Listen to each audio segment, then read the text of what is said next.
Hello out there. You are watching our preview for the game Tug of Warriors, which is on Kickstarter right now.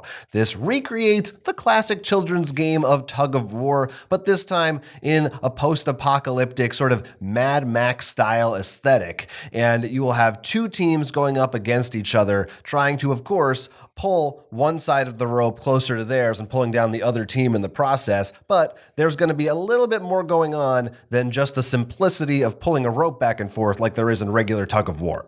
In this game, you can play as either the villainous Team Corrosion or the vile Team Toxic. Now, both of them contain a deck of 25 cards with the same warriors in there, same abilities, are just colored and designed so they fit on each side of the line.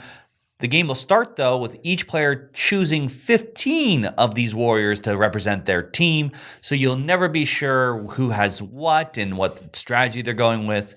But gameplay is pretty simple. It's all about pulling that rope.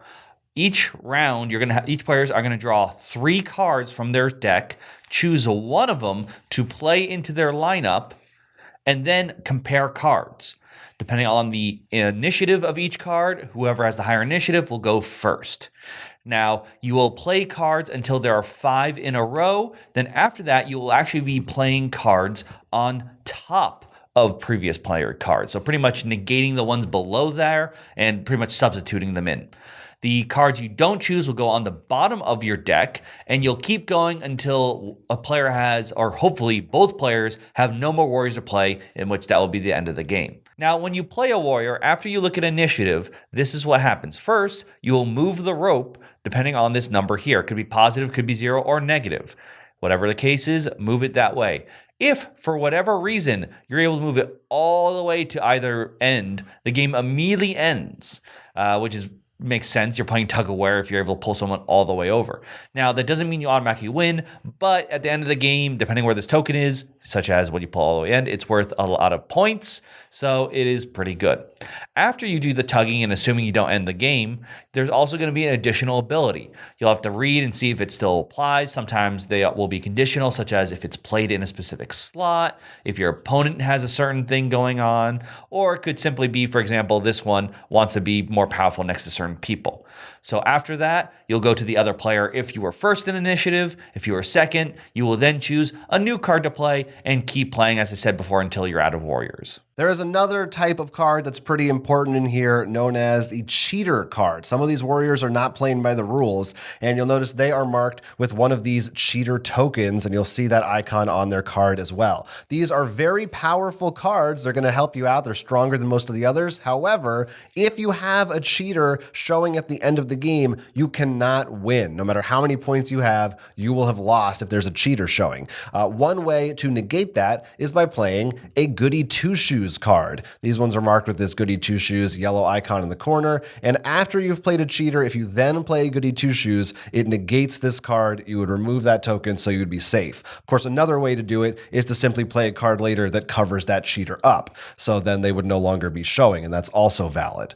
Some of the other possible abilities that you will run into, the different actions that the cards have, which make them unique. Of course, some cards don't have one. They're just strong enough on their own. But for instance, you see some cards that want to be next to each other that will have a bonus if they are adjacent to a certain other type of card. Or some of them may reward you for putting them in a certain section of the lineup. This guy wants to be 5th in play. Some of them will allow you to reorganize your lineup a little bit, maybe switch some cards around, or maybe even change the order up of a specific pile. So maybe there's a cheater on top and you want to move it to the bottom.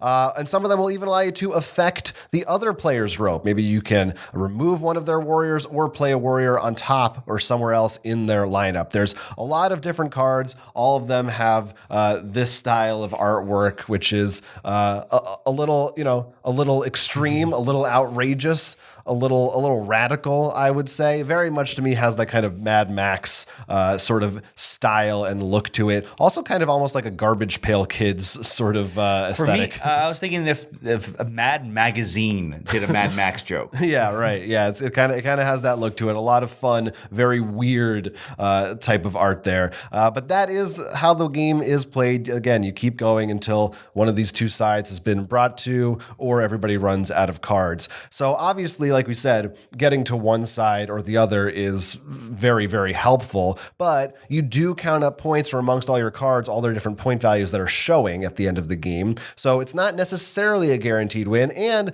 maybe they weren't able, maybe you got to 50 points, but you couldn't quite cover up a cheater. You might even want to play a card that actually pushes it to their side, maybe early, to stop them from being able to get rid of this before the game ends, because then it's an automatic loss. So there's definitely more going on there than just literally tugging back and forth. Now, they also suggest there's other ways you can change up the rules, whether you wanted the game to end on just from a tug of war, make it more classic tug of war, more warriors, and there's plenty of ways you can do that. I think the picking 15 is pretty nice because there's definitely strategies. Do you want to put all 4 cheaters in there and like, you know what? I think I can cover. I can play it safe, or maybe make sure you stack with the goody 2-shoes. If you can tell, the goody 2-shoes tend to be weaker. It makes sense. They counter the stronger abilities. Or do you think you can cover them up in time? Because remember, you're drawing 3 at a time. It's not a guarantee. You can sort of stack the deck knowing that, like, all right, I'm not choosing this guy now. I'm putting him on the bottom. We'll see if I draw that later, then that will be when I need him. Of course, certain cards are better played earlier. Certain ones are better later when there's already slots filled.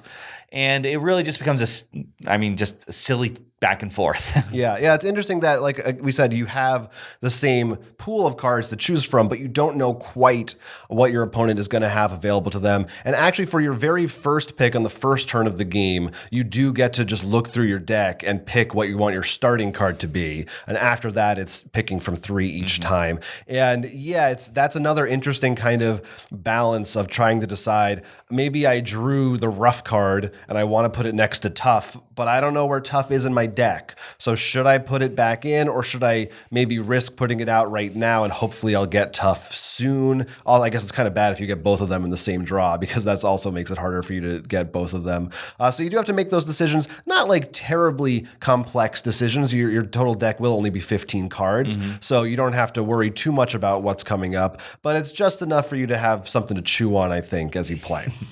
Yeah, and that's pretty much it to the game. It's simply playing these cards in order to try to pull this token, but being careful, as we said, as Jonathan suggested, even though you'd think pulling at the end would be great, if you have a cheater, your opponents can use that advantage because there are plenty of negative push cards. So you got to keep an eye out and make sure that your team is balanced in the way you want when the game ends, not simply just being the strongest. Yeah, there's a lot of different interactions that the cards can have together, and depending on how you make up your deck, maybe you go in with no cheaters. Maybe you're just trying to win it straight, but maybe that's not enough, because if your opponent has them and gets a good head start, then they'll be able to put a stop to it. And then again, which cards do you cover up? Do you want to leave the one that's worth more points? Or maybe you're afraid to play that early because someone might play a card that actually covers it or steals it.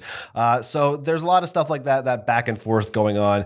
This is a game just for 2 players, obviously 2 teams going back and forth. And again, it is called Tug of Warriors. So if you're interested in a relatively quick playing back and forth head-to-head game that has this tug of war element to it, it's kind of a different style of 2-player dueling card game that's pretty unique. It's pretty different from most other 2-player games, I think, that we see. Just try to avoid the toxic pick in the center. Yeah. I highly suggest that. Yeah, that's going to hurt you a little bit. If you're interested in this Kickstarter, you can click the link down below. We'll have it in the description. And of course, let us know which team you'd play for, Team Corrosion or Team Toxic. Yeah, talk to us in that comment section if you have thoughts or opinions. Till next time, I'm Jonathan. I'm Will. And this was Roll for Crit. If you liked this video, then like the video and subscribe to our channel. That would be awesome of you. We've also got a Patreon page, so we thank our Patreon supporters who also get access to some cool bonus content. If you want to see more of us, we are streaming live on Twitch and a separate YouTube channel every single week.